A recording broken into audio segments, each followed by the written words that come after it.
نستعينه ونستغفره ونؤمن به ونتوكل عليه ونعوذ بالله من شرور أنفسنا ومن سيئات أعمالنا من يهده الله فلا مضل له ومن يضلل فلا هادي له وأشهد أن لا إله إلا الله وحده لا شريك له وأشهد أن محمدا عبده ورسوله أما بعد فأعوذ بالله من الشيطان الرجيم بسم الله الرحمن الرحيم يا أيها الذين آمنوا اتقوا الله حق تقاته ولا تموتن إلا وأنتم مسلمون அளவற்ற அருளாளனும் நிகரற்ற அன்புடையவனுமாகிய அல்லாஹ்வின் திருப்பெயர் போற்றி புகழ்ந்து ஆரம்பம் செய்கின்றேன்.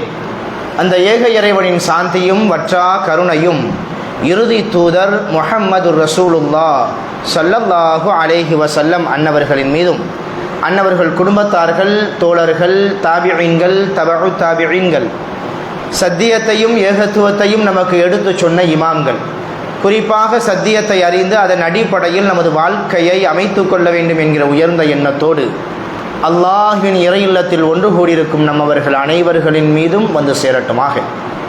அவ்வண்ணமே இங்கு பேசப்படக்கூடிய கேட்கப்படக்கூடிய ஒவ்வொரு செய்திகளையும் நமது உள்ளத்தில் பதிய வைத்து நமது அன்றாட வாழ்க்கையில் எடுத்து நடப்பதற்கு வல்ல இறைவன் அருள் புரிவானாக. வாழக்கூடிய இந்த அற்பமான சொற்பமான இந்த வாழ்நாட்களில் மருத்துவமனையின் கஷ்டங்கள், அதன் சிரமங்கள், அதன் செலவினங்களை விட்டும் முழுமையாக பாதுகாப்பு பெற்ற ஒரு வாழ்க்கையை அல்லாஹ் நமக்கும் நமது குடும்பத்தார்களுக்கும் தந்தல் புரிவானாக. உயிருள்ள வரையிலும் உடல் சுகத்தையும் உள்ளத்தின் ஆரோக்கியத்தையும் நிரப்பமாக தந்தல் புரிவானாக.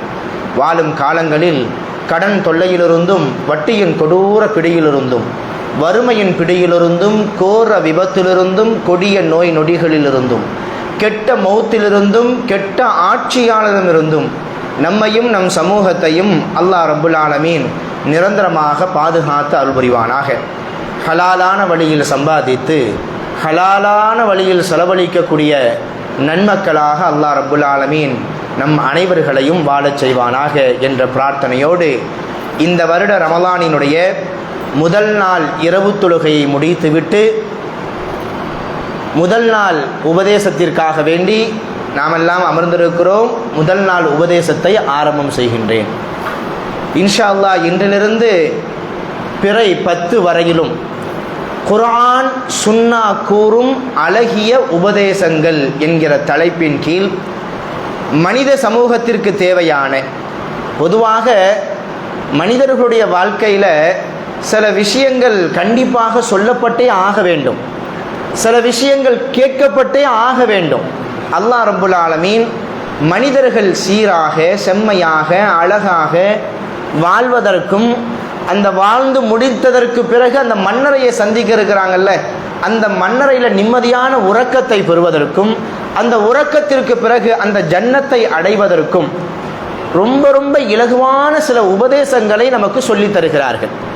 இந்த உபதேசத்தை கேட்பதோடு மாத்திரமல்லாது நமது உள்ளத்தில் பதிய வைத்து நமது வாழ்க்கையில் எடுத்து நடந்தோம் என்றால் வசந்தம் இந்த உலகத்திலும் உண்டு, நாளை மறுமையில் ஜன்னத்து உறுதியாகவும் ஆகிவிடும். அப்படிப்பட்ட சில முக்கியமான உபதேசங்களை இன்ஷா அல்லாஹ் நாம் பார்க்க இருக்கிறோம். பொதுவாக உபதேசத்தை பற்றி அல்லாஹ் ரப்புல் ஆலமீன் தன்னுடைய திருமறையில் சொல்லி காட்டுவான். வதக்கிர் ஃபஇன்ன ذிக்ரா தன்ஃபஉல் முஃமினீன். அல்லாஹ் ரப்புல் ஆலமீன் சொல்லி காமிப்பான், நபியே நீங்கள் உபதேசம் செய்யுங்கள். நல் உபதேசம் என்பது இறை நம்பிக்கையாளர்களுக்கு பலன் தரும். அல்லாஹ் சொல்றான். சில சமயங்களில் நம்ம ரொம்ப கவலையா இருப்போம், சில சமயங்களில் ரொம்ப சோர்ந்து இருப்போம், சில சமயங்களில் வழி தவறி செல்வதற்கு கூட நாம் முற்படுவோம். அதுபோன்ற சமயங்களில் இந்த குர்ஆன் சுன்னா சொல்லக்கூடிய இந்த உபதேசத்தை காது கொடுத்து கேட்டோம் என்றால் அமைதி இல்லாத உள்ளத்திற்கும் கூட மிகப்பெரிய ஒரு அமைதியை இந்த உபதேசங்கள் நமக்கு பெற்றுத்தரும். அதனால தான் அல்லாஹ் ரப்புல் ஆலமீன் சொல்றான், நபியே வதக்கிர் ஃபஇன்ன ذிக்ரா தன்ஃபஉல் முஃமினீன். உபதேசம் செய்யுங்கள். உபதேசம் என்பது இறை நம்பிக்கையாளர்களுக்கு பலன் தரும். அந்த அடிப்படையில் உபதேசத்தை கேட்பதற்கும் சொல்வதற்கும் நாம் இங்கே இருக்கிறோம். இங்கே சொல்லப்படக்கூடிய இந்த உபதேசங்கள் நமது வாழ்க்கைக்கு ஒரு பலனை தர வேண்டும் என்கிற ஒரு எண்ணத்தோடு நாம் இங்கே இருக்கணும். உபதேசம் கேட்பவர்கள் இரு வகை உண்டு. ஒரு வகையினர் யார் அப்படின்னா, அங்கே இங்கன்னு சுற்றுறதுக்கு பதிலாக பேசாமல் கொஞ்ச நேரம் இங்கே வந்து உட்காரலாம் அப்படின்ற மாதிரி ஒரு எண்ணத்தில் வருவாங்க. வந்து சரி இவருடைய பேச்சை கேட்டால் கொஞ்சம் நகைச்சுவையாக இருக்கும், கொஞ்சம் சிரிப்பு வரும், இவர் கொஞ்சம் நல்லா பேசுவார் அப்படின்ற ஒரு எண்ணத்தில் வரக்கூடியவங்களுக்கு அந்த உபதேசம் எந்த அளவுக்கு பலன் தரும் என்பது தெரியாது. இன்னொரு வகையினர் இருக்கிறாங்க. அவங்க எப்படின்னா, பேசுகிறவர் யாரா வேணாலும் இருக்கட்டும், சொல்லப்படக்கூடிய செய்தி குர்ஆன் சுன்னா, கண்டிப்பாக இந்த குர்ஆன் சுன்னா நமக்கு நிம்மதியை தரும், நேர்வழியை நமக்கு காட்டும், நம்ம அதை கேட்கணும் அப்படின்ற ஒரு எண்ணத்தோடு வருவார்கள். கண்டிப்பாக இது போன்ற எண்ணத்தோடு உபதேசத்தை கேட்பவர்களுக்கு இந்த உபதேசம் கண்டிப்பாக பலன் தரும். அல்லாஹ் ரப்புல் ஆலமீன் அப்படிப்பட்ட சிந்தனையோடு குர்ஆன் சுன்னா சொல்லக்கூடிய அந்த உபதேசத்தை கேட்கக்கூடியவர்களாக அல்லாஹ் நம்மை ஆக்கி அருள் புரிய வேண்டும். இன்னைக்கு முதல் நாள், ரமலான் மாதத்தினுடைய முதல் பிறையை பார்த்துவிட்டு இரவு தொழுகையை முடிச்சுட்டு நாளைக்கு நம்ம சஹர் வைக்க இருக்கிறோம். நாளைக்கெல்லாம் ஒரு நோன்பு பூர்த்தி ஆகிவிடும். இந்த ரமலான் மாதத்தில் சில விஷயங்களை கண்டிப்பாக செய்யணும், சில விஷயத்தை கண்டிப்பாக செய்யவே கூடாது. செய்யக்கூடாது என்பதை தாண்டி அதை நினைக்கவே கூடாது, அப்படிப்பட்ட சில விஷயங்கள் உண்டு. எந்த விஷயத்தை செய்யறதுக்கு நம்ம ஆர்வப்படணும், எந்த விஷயத்தை செய்யறதை விட்டு நம்ம ஒதுங்கணும், அதுக்கு முன்னாடி ஒரு விஷயத்தை நம்ம தெரிஞ்சுக்கணும். நாம் அடைந்திருக்கக்கூடிய இந்த ரமலான் மாதம் என்பது எப்படிப்பட்டது, இந்த ரமலான் மாதம் எவ்வளவு சிறப்பிற்குரியது என்பதனை நாம் அறிந்து கொண்டால்தான், நமது உள்ளத்தில் பதிய வைத்தால்தான் அந்த ரமலான் மாதத்திற்கு கொடுக்க வேண்டிய கண்ணியத்தை சரியான ஒரு முறையில் நம்ம கொடுப்போம். இது மனிதனுடைய இயல்பு தானே. ஒருத்தவர் சாதா சீதாவா வராரு, சும்மா சாதாவா இருக்கிறாரு, அவர்கிட்ட நம்ம எப்படி பேசுவோம்? ஒருத்தவர் நல்ல வெள்ளையும் சொல்லியுமா ரொம்ப பெருசா வராரு, அவர்கிட்ட நம்ம எப்படி பேசுவோம்? தகுதியை அறிந்து அவர்கிட்ட நம்ம நடந்துக்கிறோம்ல. அதே போலத்தான் ரமலான் மாதத்தில் முழுக்க முழுக்க நன்மையை செய்ய வேண்டும், முழுக்க முழுக்க இபாதத்தில் ஈடுபடணும், பாவத்தை விட்டு நாம் விலகி வாழணும் அப்படின்ற ஒரு எண்ணம் நமது உள்ளத்தில் ஆழமாக பதியணும். அப்படின்னா ரமலான் மாதம்னா என்ன, அதற்கு அல்லாஹ் ரப்புல் ஆலமீன் எப்படிப்பட்ட சிறப்புகளை எல்லாம் கொடுத்துருக்கிறான், அந்த ரமலான் மாதத்தில் நம்ம செய்ய வேண்டிய முக்கியமான அமல்கள் என்ன அப்படின்றத நம்மளால் இது பண்ண முடியும். பாருங்க,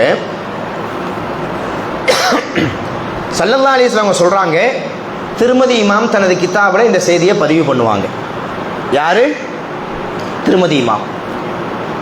இதா கான அவ்வளு லைலத்தின் மின் ஷஹ்ரி ரமலான், ரமலானுடைய முதல் இரவு வந்து விட்டதென்றால், இந்த இரவை பற்றி அல்லாஹ் ஸல்லல்லாஹு அலைஹி வஸல்லம் சொல்றாங்க, ரமலான் மாதத்தினுடைய முதல் இரவு வந்து விட்டதென்றால், ரமலான் மாதத்தை சிறப்புப்படுத்தணும் அப்படின்றதுக்காக வேண்டி, இந்த ரமலான் மாதத்தில் தன்னுடைய அடியார்கள் தன்னை நெருங்கி வர வேண்டும் என்பதற்காக வேண்டி அல்லாஹ் சில ஏற்பாடுகளை செய்கிறானா.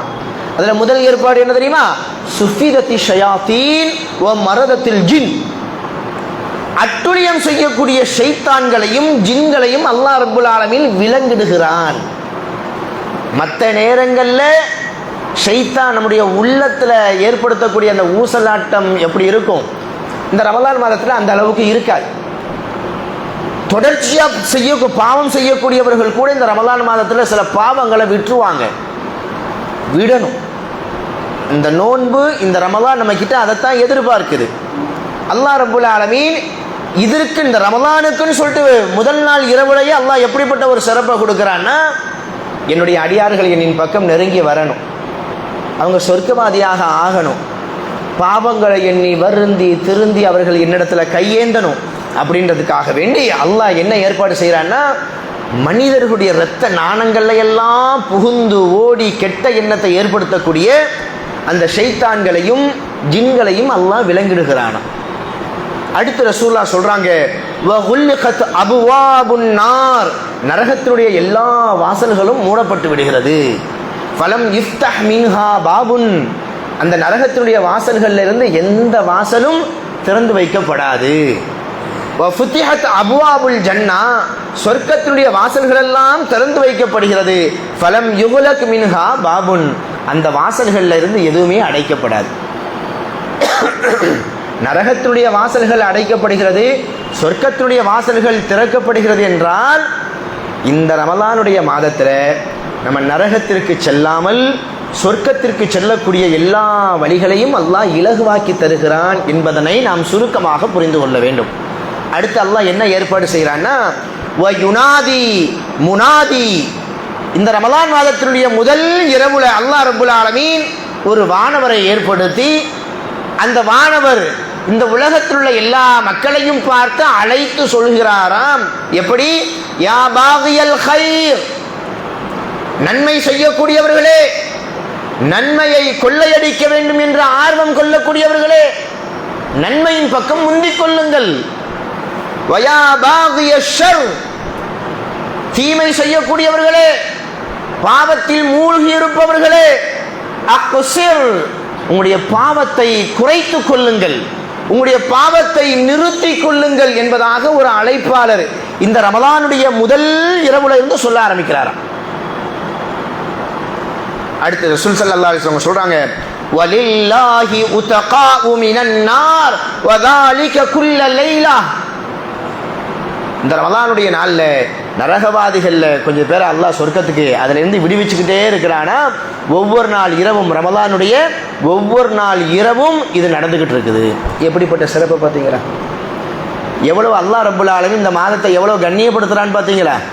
ஸல்லல்லாஹு அலைஹி வஸல்லம் அவங்க அடுத்து சொல்லுவாங்க, மன் ஸாம ரமலான ஈமானன் வ இஹ்திஸாபன் குஃபிர லஹு மா தகத்தம மின் தம்பி. இந்த ரமலானுடைய பகல் பொழுதுல நோன்பு நோற்று, இன்னும் சில ஹதீஸுகள்ல இரவு நேரங்களில் நின்று யார் வணங்குவாரோ அந்த மனிதனுடைய முன் பாவங்கள் எல்லாம் மன்னிக்கப்படுகிறது. ஒரு முஃமின் எதங்க ரொம்ப ஆசைப்படுவார்? நம்முடைய பாவங்கள் மன்னிக்கப்படணும் அப்படின்றது தான் ஆசைப்படுவார். அல்லாஹ்விடத்தில் இருந்து ஒரு மனிதன் பெறக்கூடிய பொக்கிஷத்திலேயே மிகப்பெரிய ஒரு பொக்கிஷம் எது தெரியுமா? அல்லாஹ்வுடைய மக்ஃபிரத்து தாங்க. இந்த உலகத்தை விட்டும் ஒரு மனிதன் பிரியும் பொழுது அல்லாஹ்வுடைய மக்ஃபிரத்தை பெற்றவனாக ஒரு மனிதன் பிரிகிறான் என்றால் அந்த மனிதனை காட்டிலும் இந்த உலகத்தில் பாக்கியம் பெற்றவர்கள் யாரும் இருக்க முடியாது. அல்லாஹ்வுடைய மக்ஃபிரத் என்பது மிக மிக உன்னதமானது. அப்படிப்பட்ட மக்ஃபிரத்தை அல்லாஹ் ரப்புல் ஆலமீன் இந்த மாதத்தில் யார் பகல் நேரங்களில் நோன்பு நோற்று இரவு நேரங்களில் யார் நின்று வணங்குவாரோ அந்த மனிதருக்கு இப்படிப்பட்ட ஒரு பொக்கிஷத்தை கொடுக்குறான். ஸல்லல்லாஹு அலைஹி வஸல்லம் இந்த செய்தியை புகாரி இமாம் தனது கிதாபில் பதிவு செய்வாங்க. அடுத்து சொல்கிறாங்க, இதுதான் ரொம்ப முக்கியமான ஒரு செய்திங்க. இந்த ரமலான் மாதத்தில் நோன்பு நோக்கக்கூடியவங்க இந்த செய்தியை ஒவ்வொரு நேரமும் அப்படியே நம்முடைய சிந்தனைக்கு கொண்டு வந்துக்கிட்டே இருக்கணும். ஜிப்ரீல் அலைஹிஸ்ஸலாத்து வஸ்ஸலாம் அவர்கள் பிரார்த்தனை செய்ய ஸல்லல்லாஹு அலைஹி வஸல்லம் அவர்கள் ஆமீன் சொன்னார்கள் என்கிற ஒரு செய்தியை நம்ம பல தடவைகள் கேட்டிருப்போம். ஆனால் கேட்கக்கூடிய அந்த செய்தி வெறுமன காது வரைக்கும் தான் செல்லுதே ஒழிய நம்முடைய கல்வில ஆழமாக இன்னும் பதியவில்லை. அது என்ன செய்தி? ஸல்லல்லாஹு அலைஹி வஸல்லம் அவங்க சொன்னாங்க, நான் மெம்பரில் இருக்கும் பொழுது, இன்னும் சில வேறு வேறு ஹதீஸுகளில் வேறு வேறு விதமாக வந்திருக்குது. ஆக மொத்தத்தில் செய்தி என்னன்னா, ஜிப்ரீல் அலைஹிஸ்ஸலாத்து வஸ்ஸலாம் அவர்கள் 3 வகையினருக்கு பதுவா செஞ்சாங்க. எத்தனை பேத்துக்கு? 3 பேத்துக்கு, 3 கூட்டத்தாருக்கு. அதுல ஒரு கூட்டத்தார் யார் தெரியுமா? ரகிம அன்ஃபு ரஜுலின் தகல அலைஹி ரமலான் சும்மன் சலக கபுல ஐயகுஃபர லஹு.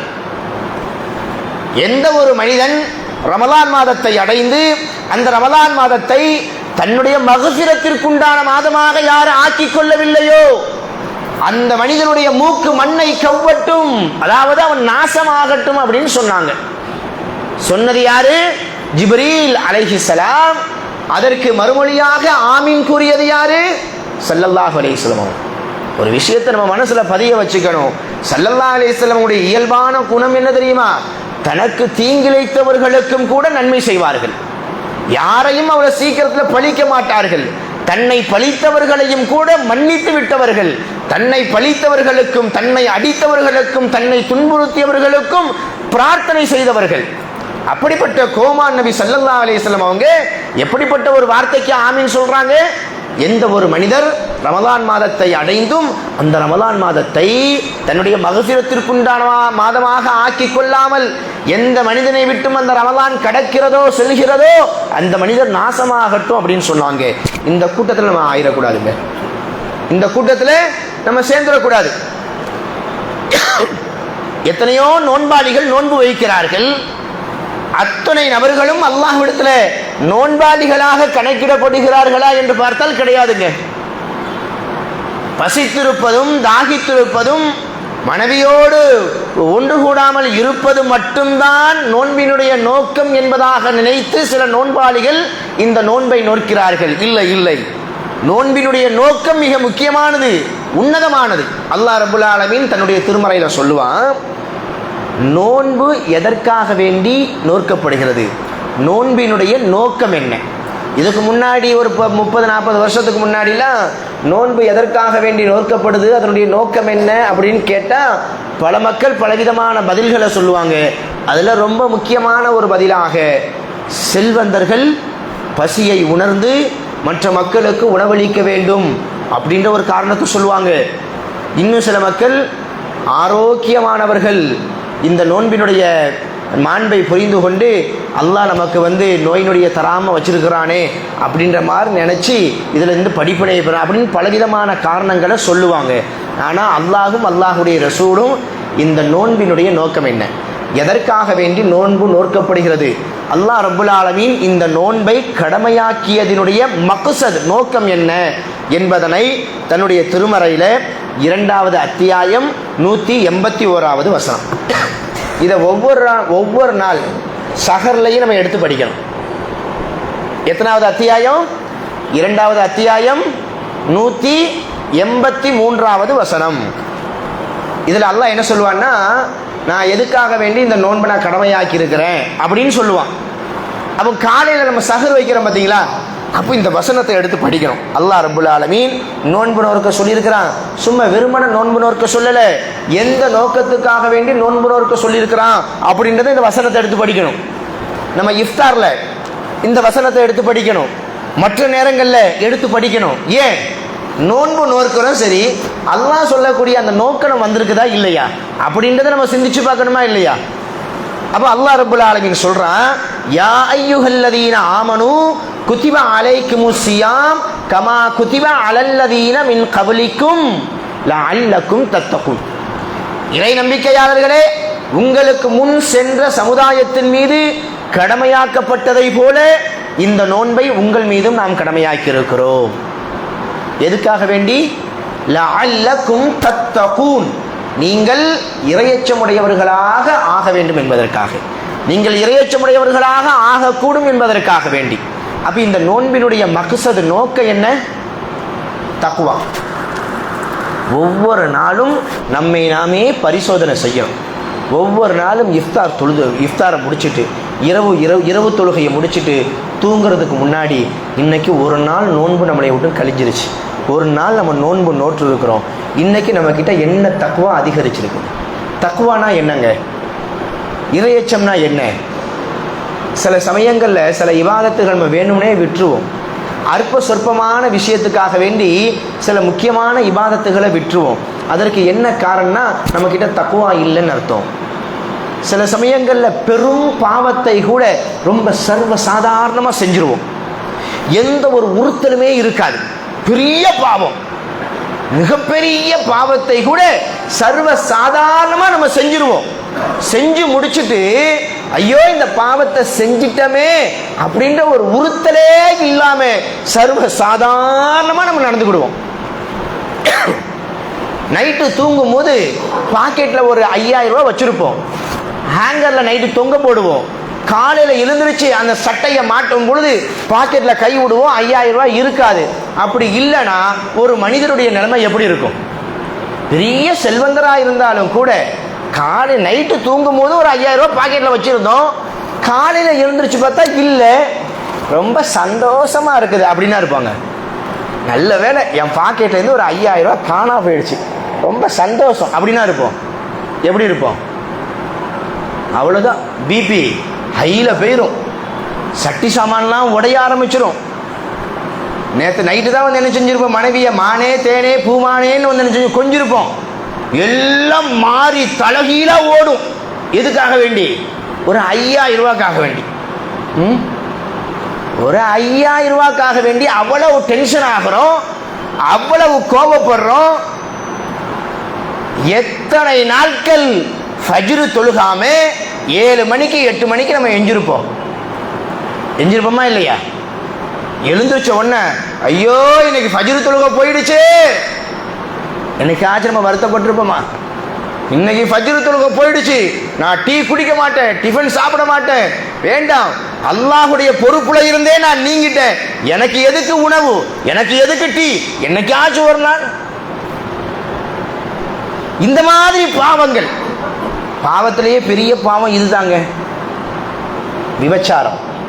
எவ்வளவோ பாவங்கள் இருக்குது, எல்லாத்தையும் காட்டிலும் மிகப்பெரிய பாவம் எது தெரியுமா? தர்க்கு ஸலா, தொழுகையை விடுறதுதான். ஒரு மனுஷன் தொழுகையை விட்டுட்டான்னு வைங்களேன், தொழுகையில ஆர்வம் இல்லைன்னு வைங்களேன், தொழுகையை உள்ளத்தால தொழுகலன்னு வைங்களேன், அந்த மனுஷன் எல்லா விதமான பாவங்களும் அசிங்கங்களும் வந்து சேர்ந்துருவாங்க. தொழுகை இல்லை அப்படின்னா பெரும் பாவத்தை கூட சர்வ சாதாரணமா செஞ்சுட்டு போயிடுவான். எப்ப? தொழுகை இல்லாட்டா. காரணம் என்னன்னா அல்லாஹ் அப்படித்தான் சொல்றான், இன்ன ஸலாத தன்ஹா அனில் ஃபஹ்ஷாஇ வல் முன்கர் வல் பகி. நிச்சயமாக இந்த தொழுகை அந்த தொழுகையாளியை மானக்கேடான அருவருப்பான காரியங்களிலிருந்து பாதுகாக்கிறது. எது? தொழுகை.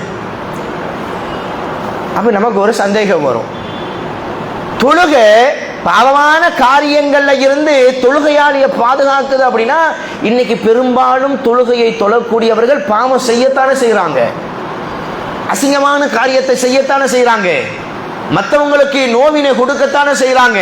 யாரு? தொழுகையை தொழக்கூடியவர்கள். அப்போ அல்லாஹ் சொல்றது எங்கேயோ இடிக்குது அப்படின்ற ஒரு எண்ணம் நமக்கு வருதா வரலையா? வருதா? வருது. அப்ப அல்லாஹ் சொன்ன அந்த வாக்குல, அல்லாஹ் சொன்ன அந்த சொல்ல மிஸ்டேக் இல்லை.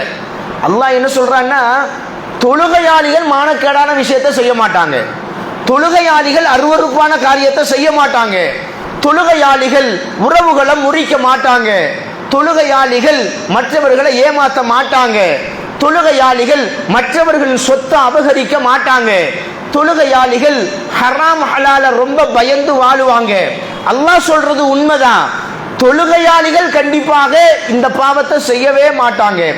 ஒரு மனிதர் தொழுதும் இந்த பாவத்தை செய்கிறார் என்றால் நம்ம எப்படி புரிஞ்சுக்கணும்னா, தொழுகையாளி இந்த பாவத்தை செய்கிறாருன்னு நம்ம புரிஞ்சுக்க கூடாது, இந்த பாவத்தை எல்லாம் செய்யக்கூடியவர் ஏதோ தொழுதுகிட்டு இருக்கிறாரு அப்படின்னு தான் நம்ம நினைச்சுக்கணும்.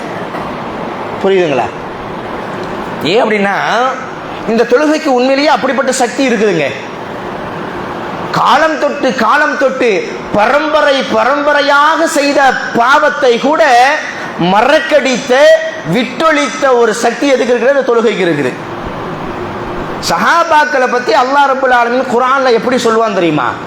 நமக்கெல்லாம் தெரிந்தது ரலியல்லாஹு அன்ஹும் வ ரது அன். சஹாபாக்களை பத்தி அல்லாஹ் அப்படி சொல்றான். இதை எப்ப சொன்னான்னா ஆரம்பத்திலேயே சொல்லல. ஆரம்ப காலத்தினுடைய நிலைமைய அல்லாஹ் ரப்பல் ஆலமீன் குர்ஆன்ல சொல்லும் பொழுது வ குன்தும் அலா ஷஃபா உஃபரத்தின் மினன் நார். யாரை பார்த்து சொல்றான்? நபி தோழர்களை பார்த்து சொல்றான். வ குன்தும் அலா ஷஃபா உஃபரத்தின் மினன் நார். நீங்கள் எல்லாம் நரகத்தினுடைய விளிம்புல இருந்தீங்க. எங்க? நரகத்தை விட்டும் 1 முழம், நரகத்தை விட்டும் ஒரு மீட்டரு, 1 கிலோமீட்டர் அந்த மாதிரி இல்லையா? எங்க இருந்தாங்களா? நரகத்தினுடைய விளிம்புல இருந்தாங்க. அப்படின்னா புரியுதுங்களா உங்களுக்கு? அந்த நிலைமையில அவங்க செத்து போனாங்கன்னா நரகம். அப்படிப்பட்ட ஒரு சூழல்ல இருந்தவங்களை அல்லாஹ் எப்படி சொல்றான்? ரலியல்லாஹு அன்ஹும் வ ரது அன்ஹு. அவர்களை நானும் பொருந்திக் கொண்டேன், அவர்களும் என்னை பொருந்திக் கொண்டார்கள். சுப்ஹானல்லாஹ். எப்படி இந்த துவாவை அவங்களால பெற முடிஞ்சது? அல்லாஹ்விடத்துல இருந்து இந்த சான்றிதழை எப்படி பெற முடிஞ்சது? சஹாபாக்கள் நம்மள மாதிரிலாம் இல்லைங்க, பிறப்புலையே முஸ்லீம்கள் கிடையாது. அவங்க நம்மளாம் பிறக்கும் போது ஒரு முஸ்லீமான தாய் தந்தைக்கு பிறந்தோம், நமக்கு இஸ்லாம் சொல்லித்தரப்பட்டுச்சு. ஆனால் சஹாபாக்களுக்கு அப்படியே சொல்லித்தரப்பட்டுச்சு. அவங்கெல்லாம் பாவத்தில் மூழ்கி இருந்தாங்க, எல்லா விதமான பாவத்திலையும் மூழ்கி இருந்தாங்க. பாவத்திலேயே தலையான பாவம் எது? குஃப்ர், ஷிர்க், அதில் மூழ்கி இருந்தாங்க. அதை சொன்னா சரி சொல்றத கேட்போமே அப்படின்ற ஒரு மனப்பக்குவம் கூட கிடையாதுங்க. சொன்ன தூதரை கல்லால் அடித்தார்கள், சொல்லால் அடித்தார்கள், ஊரை விட்டும் ஒதுக்கி வச்சாங்க, பலவிதமான துன்பங்களை கொடுத்தாங்க. எதுக்காக வேண்டி? அல்லாஹ்வை மட்டும் வணங்கணும்னு சொல்லுவியா நீ அல்லாஹ்வுடைய தூதர்னு சொல்லுவியா நீ? மனிதர்கள் எல்லாரும் சமம் அப்படின்னு சொல்லுவியா நீ? அப்படின்னு சொல்லியே ஸல்லல்லாஹு அலைஹி வஸல்லம் அவர்களை நோவினைப்படுத்தினார்கள். ஸல்லல்லாஹு அலைஹி வஸல்லம் அவங்க அந்த சத்தியத்தை சொல்லிக்கிட்டே இருந்தாங்க. அல்லாஹ் இடத்துலேருந்து வரக்கூடிய அந்த இறை செய்தி அந்த மக்களுக்கு சொல்லிக்கிட்டே இருந்தாங்க. அந்த இறை செய்தியை படிக்க ஆரம்பித்தாங்க. எல்லா பாவத்தையும் விட்டுட்டாங்க. எல்லா பாவத்தையும் விட்டுட்டு அல்லாஹ் குர்ஆனில் சொல்கிறான் பாருங்க, வஇதா கீல லஹும் ஆமினு கமா ஆமனன் நாஸ், அந்த மக்கள் ஈமான் கொண்டதை போல நீங்களும் ஈமான் கொள்ளுங்க அப்படின்னு சொல்லக்கூடிய அளவுக்கு ஈமானினுடைய படித்தரத்தில் ரொம்ப உயர்ந்துட்டாங்க. அதுக்கெல்லாம் என்ன காரணம்? இந்த குர்ஆனை படித்தாங்க, இந்த குர்ஆனை படித்தாங்க, தொழுகையில் போய் நின்னாங்க. அந்த தொழுகை அவர்களை மாற்றியது, இந்த குர்ஆனுடைய வசனம் அவர்களை மாற்றியது. ஆனால் இன்றைக்கும் நம்ம காலாகாலமாக குர்ஆனை ஓதிக்கிட்டே இருக்கிறோம், தொழுதுகிட்டே இருக்கிறோம்.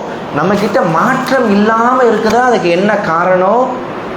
நம்ம இன்னும் அதில் சரியான ஒரு முறையில் இன்வால்வ் ஆகலை அப்படின்னு அர்த்தம். அதே போல தான் அல்லாஹ் ரப்புல் ஆலமீன் இந்த ரமதான் மாதத்தை பற்றி சொல்லும் பொழுது, இந்த ரமதான் மாதம் என்பது பகல் நேரங்களில் வெறுமனே பசித்திருப்பது தாகித்திருப்பது மட்டும் கிடையாது. அதை தாண்டி ஒரு விஷயம் இருக்குது. என்ன இருக்குது? தக்வா, இறையச்சம். நம்மக்கிட்ட அன்றாட செய்யக்கூடிய பாவம் இருக்குங்க, எல்லார்கிட்டையும் இருக்கும், எல்லார்கிட்டையும் ஒரு பாவம் இருக்கும். ஆனால் அந்த பாவத்தை அல்லாஹ் வெளியில் கொண்டு வந்திருக்க மாட்டான். அந்த பாவத்தை மட்டும் அல்லாஹ் வெளியில் கொண்டு வந்திருந்தான்னா உங்களுக்கு முன்னாடி நான் இவ்வளோ கண்ணியமாக இருக்க முடியாது, எனக்கு முன்னாடி நீங்கள் இவ்வளோ கண்ணியமாக இருக்க முடியாது. அல்லாஹ் ரப்புல் ஆலமீன் அந்த பாவத்தை மறைச்சிட்டான். அதை மன்னிக்கணும் அப்படின்னா இந்த ரமலான் மாதத்தை சரியான முறையில் நம்ம பயன்படுத்திக்கணும். மற்ற நாட்களில் அந்த பாவத்தை சர்வசாதாரணமாக செய்வோம். இந்த ரமலான் மாதத்தில் என்ன செய்யணும்னா, அந்த பாவத்தை நான் செய்ய மாட்டேன், அந்த பாவத்தை நான் செய்ய மாட்டேன். யாருக்காக வேண்டி செய்ய மாட்டேன்? என் ரப்புக்காக வேண்டி நான் செய்ய மாட்டேன். உறுதி எடுக்கணும். இந்த மாதத்தில் பெரும் பாவம் செய்யக்கூடியவங்கள, இந்த ஸ்மோக் பண்ணக்கூடியவங்கெல்லாம் பார்த்தீங்களா, காலையில் எழுந்திரிச்ச உடனே என்ன செய்வாங்க? குடிப்பாங்க. காலையில் குடிப்பாங்க, டீ குடிச்சிட்டு குடிப்பாங்க, சாப்பிட்டுட்டு குடிப்பாங்க. ஆனால் இந்த நோன்பு நேரங்களில் பாருங்களேன், அந்த எண்ணமே வராதுங்க. சில பேர்லாம் சொல்லுவாங்க, நான்லாம் செயின் ஸ்மோக்கருங்க அப்படின்வாங்க. என்னமோ அது பெரிய பெரிய சாதிச்ச மாதிரி, அது என்னமோ ரொம்ப பெருமைக்குரிய விஷயம் மாதிரி. நான் செயின் ஸ்மோக்கருங்க, என்னால் அதை குடிக்காமல் இருக்கவே முடியாதுங்க. டீ குடிச்சிட்டா உடனே வாயில் தூக்கி வச்சிடணும், சாப்பிட்டுட்டா உடனே வாயில் தூக்கி வச்சிடணும். இவ்வளவு ஏங்க, காலையில் எழுந்திரிச்ச உடனே அதை வாயில் வச்சாதாங்க எனக்கு பாத்ரூமே வருங்க அப்படின்னு சொல்லக்கூடியவங்க. இன்னும் சில பேர் என்ன செய்வாங்கன்னா, ரொம்ப இபாதத்தான முறையில் பள்ளிவாசலுக்கு வந்து, பள்ளிவாசலுக்கு வரும்போதே அந்த பீடி சிகரெட்டை எல்லாம் எடுத்துகிட்டு வந்துடுவாங்க. எங்கே? பள்ளிவாசலுக்கு எடுத்துகிட்டு வந்து அழகாக நல்ல பிள்ளை மாதிரி பாத்ரூம்குள்ளே போயிட்டு அங்கே வச்சு ஸ்மோக் பண்ணிட்டு, எந்த பள்ளிவாசல்களில் அல்லாஹ்வுடைய நெருக்கத்தை பெறணுமோ அதே பள்ளிவாசலுக்கு வீட்டில் இருந்தே எடுத்துகிட்டு வந்துடுவாங்க. எடுத்துகிட்டு வந்தால் சில மஸ்ஜிதுகளில் உள்ளே போனாவே புகை மூட்டமாக இருக்கும். அதை நம்ம பணின்னு நம்ம நினச்சிடக்கூடாது. அது உள்ளக்க நுழையக்கூடியவர்களுக்கு சனி, அதை நுகர்ந்தா அவங்களுக்கும் சரி நமக்கும் சரி கஷ்டம். அந்த மாதிரி மனிதர்கள் கூட சகரை வச்சுட்டு அல்லான்னு இருந்துருவாங்க. பக்கத்தில் இருந்து எவனாச்சும் பீடி குடிச்சா கூட, அட பாவி நோன்பாடி, நான் என் பக்கத்தில் இருந்து குடிக்கிறானே இவன், என்னமோ இவர் குடிக்காத மாதிரி. இதே கஷ்டத்தை தானே 11 மாசங்கள் உன் பக்கத்தில் நிற்கக்கூடியவங்க அடைகிறாங்க. மற்ற நேரங்களில் சும்மா இருந்தா, நோன்பு அல்லாத காலங்களில் டீ கடையில் போய் நிற்கிறது, அங்கே போய் நிற்கிறது. அப்போ தான் ஒரு தம்மை பற்ற வச்சுட்டு நிம்மதியாக இருப்பா, குடிச்சு முடிச்சிருப்பாரு. பக்கத்தில் யாராச்சும் பற்ற வச்சா இவருக்கு ஆசை வந்துடும், ஐயோ குடிக்கிறானே வா நம்மளும் ஒன்று போட்டிக்கு பற்ற வைப்போம். அப்படிலாம் செய்யக்கூடியவங்கெல்லாம் இந்த ரமலான் மாதத்தில் எப்படி மாறிடுறாங்க தெரியுமா? சுற்றி நின்று புகையா விட்டாலும் ஆஹா நான்லாம் இதுக்கு சளைக்க மாட்டேன், எனக்கு வேண்டாம்ப்பா அப்படின்னு ரொம்ப சந்தோஷமாக இருக்கும். ஆனால் வருத்தம் என்ன அப்படின்னா, கரெக்டாக அந்த 6:25 இப்போ 6:24 நோன்பு திறந்த உடனே பேரித்தம்பழத்தையும் தண்ணீரையும் குடிச்சிட்டு அவர் செய்கிற அடுத்த கணமே என்னதான், குடு குடு குடுன்னு கடைக்கு ஓடி போய் உடனே பத்த வச்சாதான் அல்லாஹ் அந்த நோன்புக்குண்டான கூலிய அப்படியே கையில கொடுத்த மாதிரி அவருக்கு ஒரு நினைப்பு. சில பேர் பள்ளிவாசல்களில் நோன்பு திறந்து ரொம்ப வேடிக்கையான ஒரு விஷயம். நம்ம ஊர் சைடில் தான் பள்ளிவாசலில் நோன்பு திறக்கிறது ரொம்ப குறைவுங்க. அதில் ஏங்க பள்ளிவாசலில் நோன்பு திறக்க மாட்டிருக்கிறீங்க அப்படின்னு கேட்டால் அதுக்கு வேற ஒரு காரணத்தை சொல்கிறாங்க. நோன்பு நோக்கிறோம், பள்ளிவாசலில் போய் நோன்பு திறந்தா அந்த நன்மை ஃபுல்லாக அங்கே போயிடுமா. ஐயோ என்ன செய்கிறது, அப்படிலாம் ஒன்றும் இல்லைங்க. யார் நோன்பு திறக்கிறதுக்கு சில பேர் இப்படி ஒரு வைராக்கியத்தில் இருக்கிறாங்க. நோன்பு திறக்கும் போது யார் என்னத்தை தந்தால் நான் சாப்பிடவே மாட்டேன், எங்கள் வீட்டில் இருந்து எடுத்துகிட்டு வந்த பெரித்தம்பளம் எங்கள் வீட்டில் இருந்து இருந்த அதை மட்டும்தான் சாப்பிடும், மற்றவங்க கொடுத்ததை சாப்பிட்டா அந்த நன்மை அங்கே போயிடும் அப்படின்னு. நமக்கு உண்டான நன்மை நமக்கு கிடைச்சிடும். யாராச்சும் நமக்கு தந்தாங்கன்னா அந்த நன்மையும் அல்லாஹ் அவங்களுக்கு கொடுப்பான், அது வேற. நோன்பு திறந்த உடனே ஓடோடி போய் மறுபடியும் அந்த ஹராமை போய் செய்கிறது. அப்போ என்னது அப்போ அந்த நோன்பு நம்மக்கிட்ட சரியான ஒரு மாற்றத்தை தரல அப்படின்னு தானே அர்த்தம். நான் சும்மா எக்ஸாம்பிளுக்கு அந்த உதாரணத்தை சொல்கிறேன். இந்த மாதிரி நிறைய பாவங்கள் நம்ம செய்வோம். சில பேர் பார்த்தீங்கன்னா ரமலான் மாதத்தில் மட்டும் டிவிக்கு என்ன செஞ்சுருவாங்கன்னா ஒரு பட்டாடையை போற்றி மூடி வச்சுருவாங்க. ஏங்க ரமலான் மாதத்துலலாம் பார்க்கக்கூடாதுங்க இதை, அப்போ மற்ற மாதத்தில் பார்த்துக்கலாமா? ரொம்ப வேடிக்கையாக இல்லை இது? சில பேர் என்ன செய்வாங்கன்னா இந்த ரமலான் மாதத்தில் பீரோவில் இருந்து குரான் அப்படியே பட்டு துணியிலேருந்து அப்படியே எடுப்பாங்க. ஏங்க இப்போ மட்டும் எடுக்கிறீங்க, ரமலான் மாதம்ல ஓதணும்ல. அப்போ ரமலான் மாதத்தில் மட்டும் ஓதுனா போதுமா, மற்ற மாதத்தில் பீரோவில் வச்சிடணுமா? அப்போ தான் பழக்கத்தா? இப்படி இந்த மாதிரி பழக்கம்லாம் நமக்கு வேண்டாங்க. இந்த மாதிரி அற்ப சொற்பமான விஷயம்லாம் நமக்கு வேண்டாம். நோன்பு நம்ம கிட்ட எதிர்பார்க்கிறது என்ன? தூங்கினாலும் சரி, தூங்கி எழுந்திருச்சாலும் சரி, நீ நடந்தாலும் சரி, உட்கார்ந்தாலும் சரி, படுத்தாலும் சரி, எல்லா நிலையிலையும் என் ரப்பு என்னைய பார்க்குறான் அப்படின்ற ஒரு எண்ணம் வரணும். இதாங்க தக்குவா. 4 பேத்துக்கு முன்னாடி நம்ம எப்படி இருக்கிறோம், இதான் நம்ம. உங்களுக்கு முன்னாடி நான் இதான் உண்மையான நான், இதா எனக்கு முன்னாடி நீங்கள் உட்காந்து இதான் உங்களுடைய ரியாலிட்டியா? இல்லைங்க. நம்ம தனிமையில் இருக்கும் போது நம்ம இருப்போம் பாருங்க, தனிமையில் இருக்கும் போது நம்ம எப்படியோ அதுதான் நம்ம. அப்போ தனிமையில் இருக்கும்போது எப்படி இருக்கணும்னா, யார் பார்க்குறாங்களோ பார்க்கலையோ என் ரப்பு பார்க்குறான். அந்த ரமலானுடைய பகல் நேரங்களில் அந்த சிந்தனை நமக்கு வருதா வரலையா? எவ்வளோ பசி எடுக்குதுங்க, எவ்வளோ தாகம் எடுக்குதுங்க. வீட்டுக்குள்ளே ஃப்ரிட்ஜில் எல்லாம் இருந்தாலும் கூட நம்ம சாப்பிடவா செய்கிறோம், குடிக்கவா செய்கிறோம். ஏதாச்சும் ஒரு மறைவான பகுதிக்கு போயிட்டு நம்முடைய தாகத்தை தணித்தாலும் கூட யாருக்கும் தெரியவாங்க போகுது? இல்லை. நம்ம ஏன் அப்படி செய்ய மாட்டிருக்கிறோம்? எவ்வளவு தாகம் எடுத்தாலும் தண்ணியை குடிக்க மாட்டேன், ஜூஸை குடிக்க மாட்டேன், ஃப்ரிட்ஜில் எவ்வளோதான் என்னதான் இருந்தாலும் சாப்பிட மாட்டேன். என்ன காரணம்? என் ரப்பு பார்க்குறான், என் ரப்புக்காக வேணும் நான் இந்த நோன்பு வைக்கிறேன். இது நோன்பு இருக்கக்கூடிய நேரத்தில் மட்டும் இருக்கக்கூடாது, நோன்பு திறந்ததுக்கு பின்னாடியும் இருக்கணும், நோன்பு காலங்கள் நம்மை கடந்ததற்கு பிறகும் இருக்கணும். இந்த தக்வாவை தான் அல்லாஹ் எதிர்பார்க்குறான். இந்த தக்வா நம்ம கிட்ட வந்தாதான் இந்த நோன்பு நம்ம கிட்ட சரியான ஒரு மாற்றத்தை தந்திருக்குது அப்படின்னு அர்த்தம். இன்ஷா அல்லாஹ் இந்த வருட ரமலானை, இந்த வருட இந்த நோன்பை நம்முடைய தக்வாவுக்கு அடித்தளமாக நம்ம மாற்றிக்கலாமா? இன்ஷா அல்லாஹ் முயற்சி செய்வோம். அல்லாஹ்ட்ட தனிமையில் இருந்து உரையாடுங்க. இந்த ரமலான் மற்ற காலங்களை விட இந்த ரமலான் மாதத்தில் ரொம்ப ஸ்பெஷல் என்ன தெரியுமாங்க? ரப்பு நம்மளை தேடி தேடி எல்லாத்தையும் தராங்க, எல்லாத்தையும் தராங்க. சில பேர் அல்லாஹ்ட்ட பேசுறதுக்கு வெட்கப்படுறாங்க. பேசுங்க. அல்லாஹ்ட்ட அடுக்கு மொழியில தான் கேட்கணும்னு இல்லைங்க, அரபு மொழியில தான் கேட்கணும்னு இல்லைங்க, நமக்கு தெரியாத மொழியில தான் அப்படிலாம் இல்லைங்க. சர்வ சாதாரணமாக நம்ம அப்பா கிட்ட எப்படி கேட்போம், நம்ம அம்மா கிட்ட எப்படி கேட்போம், நம்ம ஃப்ரெண்ட்ஸு கிட்ட எப்படி கேட்போம், இதெல்லாம் தாண்டி ரப்புட்ட கேட்கணும். கேட்கறத கூச்சப்படவே கூடாது. அந்த மாதிரி கேட்கறதுல கஞ்சத்தனமும் இருக்கக்கூடாது. ரப்புட்ட கேளுங்க, நிறைய கேளுங்க. அவன் நமக்கு தந்த அவனுடைய ஹசானில் எதுவும் குறையவா போகுது? சில பேர்லாம் துவா கேட்கும்போது பார்த்தீங்கன்னா ரொம்ப கஞ்சத்தனமாக கேட்பாங்க. ரப்பே ரொம்ப கஷ்டமாக இருக்குது, ஒரு நல்ல ஒரு வேலை, ஒரு 20,000 ரூபா 30,000 ரூபாய்க்கு உண்டான ஒரு வேலையை தாயா அல்லாஹ் அப்படின்னு கேட்பாங்க. ஏன் ஒரு 5 கோடி ரூபாய்க்கு கேட்டால் என்ன, ரப்பு தரமாட்டேன்னு சொல்கிறானா? அதில் எதுக்குங்க? நமக்கு 5 கோடி ரூபா தந்துட்டா அல்லாஹ்வுடைய ஹசானில் எதுவும் குறையவா போகுது? சில பேர் துவாக்குன்னு ஒரு ஃபார்மெட் வச்சுருப்பாங்க, எப்போவுமே ஒரே மாதிரி தான். அல்லாஹும்ம ஸல்லி அலா முஹம்மது அப்படின்னு ஆரம்பித்து ஒரு குறிப்பிட்ட வாசகங்கள் அப்படியே வச்சுருப்பாங்க, காலாகாலமாக மனப்பாடம் பண்ணி அதை மட்டும் அப்படியே ஒப்பிச்சுட்டு அப்படியே வந்துடுவாங்க. அப்படி கேனா ரப்புட்டு அப்படியே உள்ளத்தால் உரையாடணும். ரப்புக்கிட்ட பேசணும். ரப்பு அதை எதிர்பார்க்கிறான். என்கிட்ட பேசு, என்கிட்ட கேளு, என்கிட்ட கேட்கணும்னு நான் உன் மேலே கோபப்படுவேன்றான். அதனால் இந்த ரமலான் மாதத்தில் ரப்பினோடு ரொம்ப நெருக்கத்தை உண்டாக்கி எந்த அளவுக்கு நம்முடைய உள்ளத்தில் இந்த இறையச்சத்தை ஏற்படுத்த முடியுமோ அந்த அளவுக்கு இன்ஷா அல்லாஹ் இறையச்சத்தை ஏற்படுத்த வேண்டும். அதே போல் பாவமான காரியத்தை விட்டு கொஞ்சம் விலகிக்கணும்.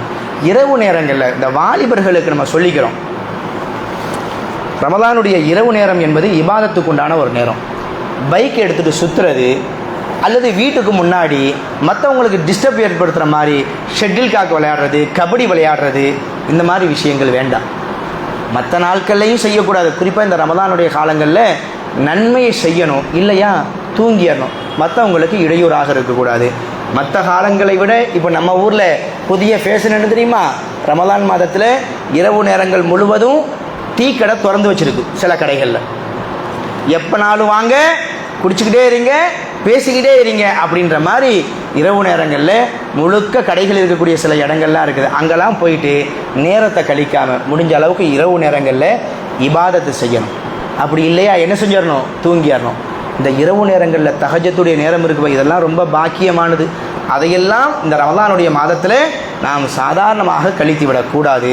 இந்த ரமலான் மாதத்தை பயனளிக்கக்கூடிய மாதமாக, நம்முடைய உள்ளத்திற்கு தக்வாவை தரக்கூடிய மாதமாக, நம்முடைய பாவங்களுக்கு மக்ஃபிரத்திற்குண்டான மாதமாக இன்ஷா அல்லாஹ் இந்த வருட ரமலானை நாம் அமைத்து கொள்ள வேண்டும். வல்ல இறைவன் அவனுடைய பொருத்தத்தை முழுமையாக பெறக்கூடிய நன்மக்களாக நம் அனைவர்களையும் ஆக்கி அருள் புரிவானாக. இன்னொரு உங்களுக்கு முக்கியமான ஒரு நற்செய்தி, இதை கேட்டால் நீங்கள் ரொம்ப சந்தோஷப்படுவீங்க. இன்றைக்கி தான் 40 நிமிஷம் உங்கள்கிட்ட நான் பேசிட்டேன். நாளையிலிருந்து ஷார்ப்பாக 25 to 30 நிமிஷத்துக்குள்ளே முடிச்சிடுவேன். இன்றைக்கி இவ்வளோ நேரம் ஆயிடுச்சு, நாளைக்கு இங்கே வந்தால் இந்த மனுஷன் 10:30 மணியாக ஆக்கிடுவாரோ அப்படின்னு நீங்கள் நினைக்க வேண்டாம். 10:15 ஷார்ப்பாக முடித்து உங்களுக்கு டீயை தந்து நம்ம அனுப்பி விட்ருவோம். இப்போ தான் உங்கள் முகத்தில் ஒரு சிரிப்பே வருது. அல்ஹம்துலில்லாஹ். சிரித்த முகத்தோடு வருவோம், நன்மைகளை அதிகமாக அள்ளி செல்வோம். சுப்ஹானக அல்லாஹும்ம வ பிஹம்திக. நாளையிலிருந்து இன்ஷா அல்லாஹ் நாளையிலேருந்து கேள்வி பதிலும் உண்டு. சரியான முறையில் பதில் சொல்லக்கூடியவங்களுக்கு நமது நிர்வாகம் பெரிய பரிசாக வச்சுருக்குது. அதைவிட பெரிய பரிசு இன்ஷா அல்லாஹ் ஜன்னத்திலேயும் உண்டு. சுப்ஹானக அல்லாஹும்ம வ பிஹம்திக அஷ்ஹது அல்லா இலாஹ இல்லா அன்த அஸ்தக்ஃபிருக வ அத்தூபு இலைக். அஸ்ஸலாமு அலைக்கும் ரஹ்மத்துல்லாஹி வ பரகாத்துஹு.